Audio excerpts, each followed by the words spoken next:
Well, I do find it interesting that, I'm not going to sit here and say I was a fanboy of Lindsey Graham. And, and I'm sad. I'm sorry to see him pass away. But I'm not. But go I'm ahead. sorry that anyone passes away like that, unexpectedly. I don't think he should have been in politics, but he's getting one hell of a life review right now. Let's just go with that. He'll be all right. Lindsey's still with us. What I'm getting around. at is you look at Lindsey Graham, and when he left, he'd been in politics 30 years. I don't know exactly how, but pretty long time he's been around. Probably, yeah, I think about 30. Yeah, I don't know. And I looked up his net asset wealth. He was worth $1.4 million. Yeah, everyone's been talking about that. I don't know. Because look, here's the thing with all these guys is I don't know how many layers of games anyone is playing. And also there's a thing called blind trust. Do you know what those are? Blind trusts? A blind trust. Yeah. Oh yeah, where you put it. Yeah, Talked about it. Basically, it's off the ledgers. Like you don't see it. It's not accounted for part of your assets. So you're saying maybe he was better at hiding the money? It's not even hard. I could get a Swiss bank account if I really want. Well, not really, and not a Swiss. You don't have enough money.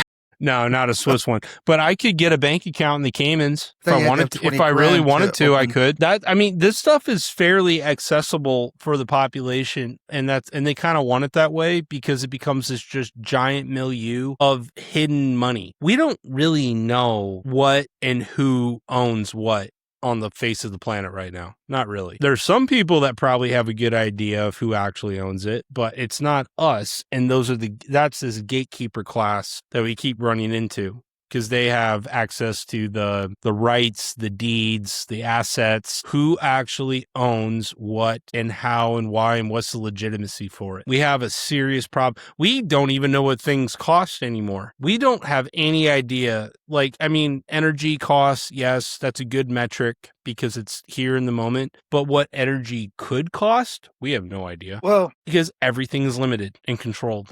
Yeah. So went off on a tangent there, but you were talking about Lindsey Graham and you were saying because at least he wasn't corrupt. I've seen those stories. I didn't say he wasn't corrupt. I didn't. I can't. No, you didn't say that. I apologize. You're right. You did not say that. I'm saying is I find it interesting that when you look up his assets that he had on the books, at least the appearances that he had 1.4 million, and you look at Bernie Sanders, who once says that there shouldn't be millionaires and billionaires. We need to give all the money, tax the rich, tax the rich. Well, he's worth like four.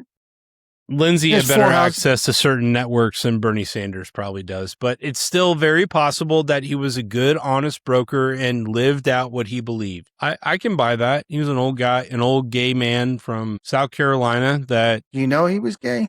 That's an open secret in Washington. That's not even but allegedly Look, gay. I'll put that on me. I, Colin Klein, am accusing the ghost of Lindsey Graham as being gay. Yes.